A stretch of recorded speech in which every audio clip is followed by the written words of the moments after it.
Guntur Romli terang-terangan menuduh Anies Baswedan memberikan dana hibah 63 miliar rupiah kepada istrinya sebagai ketua PAUD Jakarta. Ya, luar biasa.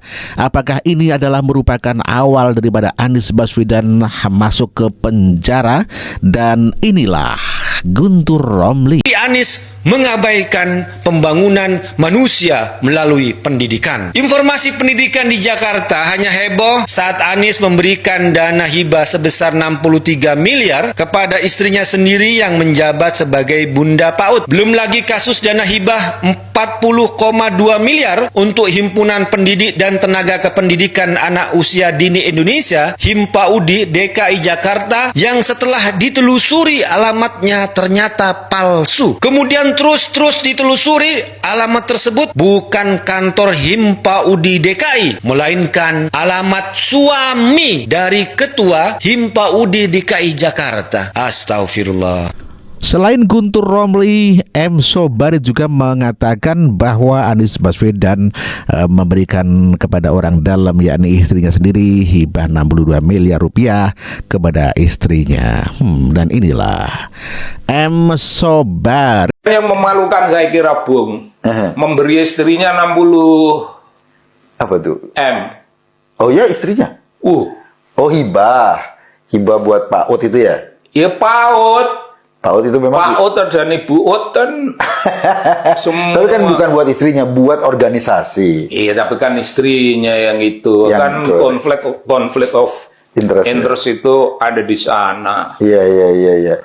Selain Ahmad Sobari dan Guntur Romli, yang bernama Habib Kribo juga mengatakan hal yang sama, yakni Anies Baswedan memberikan hibah 63 miliar rupiah kepada istrinya.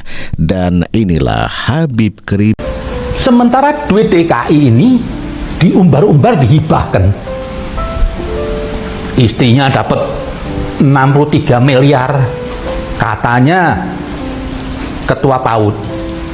Loh, sejak kapan istri Anda tuh ngurus PAUD? Sebelum Anda jadi gubernur itu yayasan PAUD itu sudah ada. Kok terus Anda jadi gubernur, istri Anda jadi ketua PAUD? Itu dari mana? Yang diangkat orang tuh Anda jadi gubernur, bukan istri Anda. Dana 63 miliar itu nggak kecil itu. Cok main hibah-hibah aja. Itu emang duit Bapak moyang Anda. Itu duit rakyat. Diumbar-umbar duit rakyat dibuang. Anda nggak malu? Kok melibatkan istri terus jadi ketua PAUD dapat hibah 63 miliar? Ya, sementara untuk hibah kepada ormas luar biasa ya, mencapai 352 miliar rupiah. Ini adalah hibah daripada yang disampaikan oleh Anies Baswedan kepada ormas agar mendukung Anies Baswedan, tentunya seperti itu ya. Dan inilah beritanya. Terbongkar, Anies beri dana hibah 352 miliar untuk ormas, tapi untuk Pangdam Jaya hanya 16 miliar. Ditulis oleh Ferry Padli dari seaworld.com. Ya, menurut saya ini memang bahwa pemberian dana hibah itu yang menjadi kewenangan DPRD. Cuman persoalannya kan di publik ini kemudian jumlah itu yang seringkali menjadi masalah, dan sampai hari ini kan belum ada audit gitu misalnya terhadap penggunaan anggaran hibah sebelumnya. Jika ingin melihat keberpihakan seorang kepala daerah, sebenarnya cukup gampang sih. Lihat saja porsi anggaran yang ia bagikan, gede yang mana. Misal suatu daerah anggaran kesehatannya paling besar, berarti kepedulian kepala daerah di daerah tersebut terhadap kesehatan masyarakatnya sangatlah tinggi. Ia ingin mewujudkan keadaan masyarakatnya sehat, baik secara fisik, mental, spiritual, maupun sosial yang memungkinkan mereka untuk hidup produktif secara sosial dan ekonomis. Lantas, bagaimana keberpihakan seorang Anies saat jadi gubernur DKI dulu dilihat dari anggaran yang dia bagi-bagikan? Tidak kepada rakyat miskin, tidak kepada penanggulangan banjir, tidak kepada pertanahan dan keamanan, tapi kepada ormas. Bayangkan saja dana hibah tahun anggaran 2020 yang ia kucurkan untuk ormas yang ada di DKI mencapai 352 miliar rupiah. Lantas apa tujuan Wan Anies bagi-bagi duit yang berasal dari pajak yang dibayarkan rakyat untuk ormas tersebut? Katanya sih untuk menghadirkan persatuan dan kerukunan umat beragama di DKI Jakarta. Itu katanya. Tapi faktanya tidak demikian. Lantas bagaimana fakta yang sebenarnya? Pertama, sebagai balas jasa. Sebagaimana kita ketahui bahwa terpilihnya Anies sebagai Gubernur DKI 2017 tidak lepas dari jasa para ormas, seperti FPI yang kini sudah dibubarkan pemerintah, HTI juga sudah dibubarkan, Bang Japar, MUI, hingga Bamus Betawi. Nah, karena ormas sudah memenangkannya, ketika ia terpilih jadi gubernur, saatnya Anies balas jasa dengan bagi-bagi anggaran. Kedua, takut sama ormas. Belajar dari pengalaman gubernur sebelumnya, Ahok yang memangkas dana untuk ormas lantaran rawan diselewengkan dan hanya dinikmati oleh elit mereka saja. Mantan Bupati Belitung Timur itu didemo habis-habisan oleh ormas. Ia juga dijadikan musuh oleh ormas yang ada di DKI. Anies tidak punya nyali seperti itu. Atau dengan kata lain, ia takut kalau sampai didemo serta diancam oleh ormas.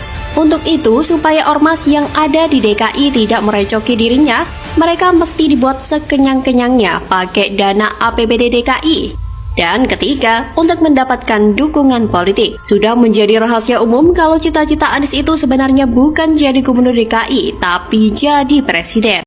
Bagaimana keberpihakan seorang Anies saat jadi gubernur DKI dulu jika dilihat dari anggaran yang dia bagi-bagikan?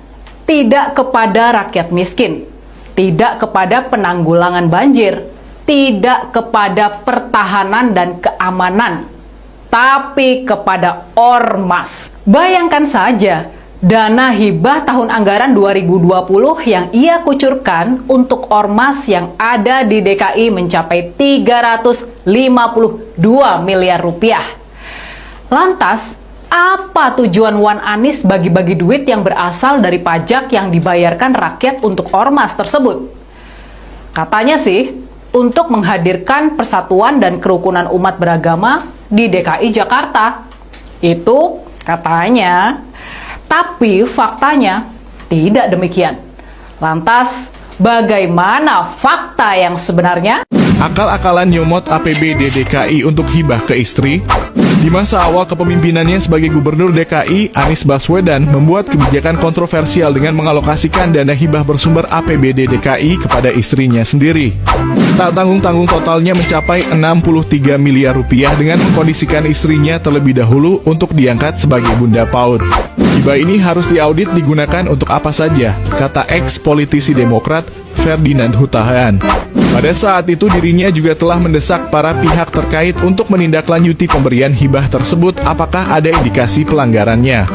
Jangan ada KKN di antara kita @kpk_RI @PPATK @BPKRI @Kejaksaan RI, tutur dia.